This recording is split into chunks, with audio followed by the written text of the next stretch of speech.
नमस्कार स्टूडेंट। आज आपको एक महत्वपूर्ण चैप्टर के बारे में बताया जाएगा अर्थशास्त्र में भुगतान संतुलन, जिसे बैलेंस ऑफ पेमेंट के नाम से जाना जाता है। व्यापार संतुलन तथा भुगतान संतुलन दो संबंधित धारणाएं हैं जो अंतर्राष्ट्रीय आर्थिक संबंधों में प्रयोग में लाई जाती हैं, किंतु इनमें परस्पर अंतर करना आवश्यक है क्योंकि इनका ठीक वो अर्थ नहीं जो यह प्रकट करते हैं। आधुनिक समय में कोई भी देश आत्मनिर्भर नहीं, अर्थात वह उन सभी वस्तुओं तथा सेवाओं को पैदा नहीं कर सकता जिनकी उसे आवश्यकता होती है। प्रत्येक देश निश्चित वस्तुओं का आयात करता है जिसे वो पैदा नहीं कर सकता अथवा ऊंची लागतों पर पैदा करता है। इसी प्रकार एक देश निश्चित वस्तुओं तथा सेवाओं का निर्यात करता है जिन्हें वह अधिक मात्रा में पैदा करता है अथवा तुलनात्मक कम लागतें पर पैदा करता है।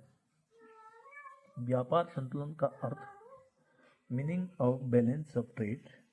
व्यापार संतुलन का अर्थ दृश्य वस्तुओं अर्थात भौतिक वस्तुओं के आयात तथा निर्यात मूल्य का अंतर है। विभिन्न देशों में दृश्य वस्तुओं का लेन देन दृश्य व्यापार कहलाता है क्योंकि ऐसा संचलन दृश्य प्रकृति का होता है तथा इनकी पड़ताल सीमा अधिकारियों द्वारा की जा सकती है तथा इनके मूल्य सीमा खातों में लिखित होते हैं। यदि दृश्य निर्यातों के मूल्य दृश्य आयातों के मूल्य से अधिक हैं तो इस देश का व्यापार संतुलन अनुकूल होता है, और यदि दृश्य आयातों का मूल्य दृश्य निर्यातों के मूल्य से अधिक होता है तो व्यापार संतुलन प्रतिकूल प्रकृति का होता है। यदि दृश्य निर्यातों के मूल्य तथा दृश्य आयातों के मूल्य बराबर हैं तो व्यापार संतुलन होता है। व्यापार संतुलन वस्तुओं के आयातों तथा निर्यातों के मूल्यों की सूची है। भुगतान संतुलन का अर्थ meaning of balance of payment. भुगतान संतुलन की परिभाषा उन आर्थिक सौदों के संक्षिप्त खातों से है जो एक वर्ष में एक देश के निवासियों के बाकी विश्व के निवासियों से होते हैं।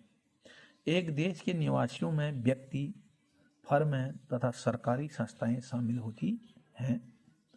भुगतान संतुलन देश में दृश्य तथा अदृश्य वस्तुओं तथा सेवाओं के क्रय विक्रय के मौद्रिक मूल्य का लेखा है, जिसमें विदेशी यात्राएं, जहाजरानी, बीमा, बैंकिंग संबंधी सेवाओं के लेन देन, उपहारों के लेन देन तथा सभी प्रकार की संपत्तियों के क्रय विक्रय सम्मिलित होते हैं। एक देश का भुगतान संतुलन उस देश के निवासियों तथा विदेशों में किए गए सभी आर्थिक सौदों का क्रमबद्ध लेखा है। भुगतान संतुलन की विशेषताएं। Features of balance of payment. भुगतान संतुलन में निम्न विशेषताएं होती हैं। यह सभी आर्थिक सौदों का एक देश के निवासियों का बाकी विश्व के निवासियों के साथ क्रमबद्ध लेखा है। इसमें सभी सौदे दृश्य, अदृश्य तथा पूंजीगत हस्तांतरण शामिल होते हैं। इसका संबंध साधारणतया एक वर्ष की समय अवधि के साथ होता है। यह दोहरी लेखांकन प्रणाली पर आधारित होता है। प्राप्तियों को क्रेडिट तथा भुगतान को डेबिट पक्ष में लिखा जाता है। लेखा दृष्टि से डेबिट सदा क्रेडिट के बराबर रहता है। आर्थिक दृष्टि से जब प्राप्तियां भुगतान से बड़ी होती हैं तो भुगतान संतुलन बचत वाला होता है। इसी प्रकार जब भुगतान प्राप्तियों से अधिक होते हैं तो भुगतान संतुलन घाटे वाला होता है। भुगतान संतुलन लेखा तथा द्विप्रविष्टि प्रणाली, balance of payment account and double entry system. भुगतान संतुलन एक क्रमबद्ध लेखा है जो कि द्विप्रविष्टि प्रणाली पर आधारित है। निर्यात, विदेशी प्रत्यक्ष निवेश, पूंजीगत प्राप्तियों आदि से प्राप्तियां इसके क्रेडिट में दाखिल की जाती हैं तथा भुगतान जैसे आयात, विदेशों में किया गया निवेश तथा पूंजीगत भुगतान भुगतान संतुलन के लेखे डेबिट पक्ष में लिखे जाते हैं। इसके अतिरिक्त कुल डेबिट पक्ष की मदें कुल क्रेडिट के बराबर होती हैं, पर आर्थिक दृष्टि से यदि प्राप्तियां भुगतान से बड़ी होती हैं तो भुगतान संतुलन बचत वाला होता है। इसी प्रकार यदि भुगतान प्राप्तियों से अधिक हों तो भुगतान संतुलन घाटे वाला होता है। भुगतान संतुलन तथा व्यापार संतुलन में अंतर।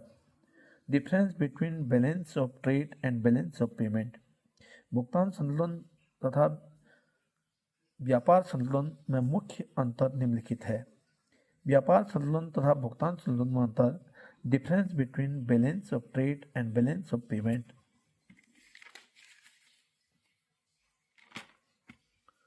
आधार व्यापार संतुलन, भुगतान संतुलन। परिभाषा।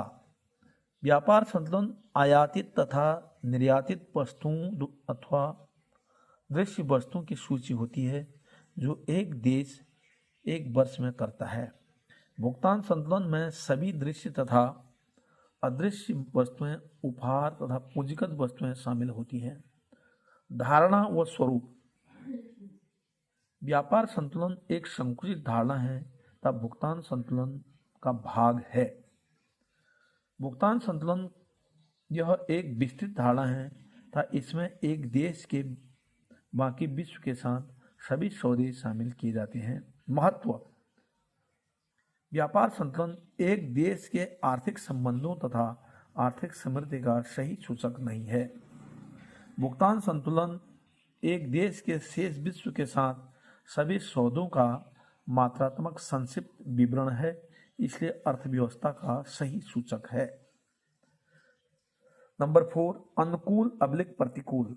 व्यापार संतुलन अनुकूल अथवा प्रतिकूल हो सकता है, जबकि भुगतान संतुलन सदा संतुलित रहता है। नंबर 5, घाटे को पूरा करना। व्यापार संतुलन में घाटे को भुगतान संतुलन की अन्य मदों से पूरा किया जा सकता है। भुगतान संतुलन घाटे को व्यापार संतुलन की किसी अन्य मद से पूरा नहीं किया जा सकता है। तो आज आप लोगों को महत्वपूर्ण टॉपिक व्यापार संतुलन एवं भुगतान संतुलन के बारे में बताया, भुगतान संतुलन की विशेषताएं बताया, व्यापार संतुलन एवं भुगतान संतुलन में अंतर के बारे में बताया और इनके बारे में बताया। और यह बोर्ड के दृष्टिकोण से और जानकारी के दृष्टिकोण से बहुत ज़्यादा महत्वपूर्ण है। स्टूडेंट इसको पढ़ें। कोई प्रश्न हो इससे संबंधित तो ज़रूर मुझे लिख के भेजें, आपकी मदद की जाएगी। धन्यवाद।